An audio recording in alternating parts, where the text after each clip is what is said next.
পরি পরি ডার্লিং, কোথায় তুমি? পরি, কি হয়েছে মহারাজ? আরে মন্ত্রী, এই পুরো জল সাম্রাজ্য খুঁজেও আমার রানীকে পাচ্ছি না। কি এই সাম্রাজ্যতে রানী নেই? না,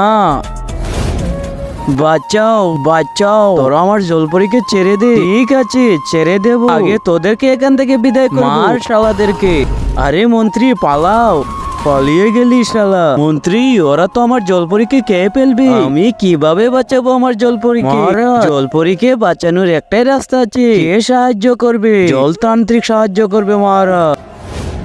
দেখো তান্ত্রিক, এই দুষ্ট লোকগুলা আমাদের জলপরীকে খেয়ে ফেলবে, তোমরা ছেড়ে দাও জলপরীকে। আরে সালা, তুই যাবে এখান থেকে, কানে দেবো দুটো।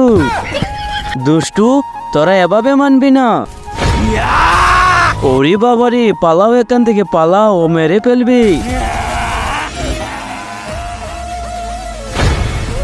কিন্তু তার আগে তোমার কাছে কোনটা সবচেয়ে দামি, এক বস্তা টাকা নাকি মা বাবা? যদি মা বাবা হয় তাহলে ভিডিওটিতে লাইক করে চ্যানেলটিকে সাবস্ক্রাইব করে দিও। যদি লাইক সাবস্ক্রাইব না করো তাহলে বুঝে নেব তুমি তোমার মা বাবাকে একটু ভালোবাসো না।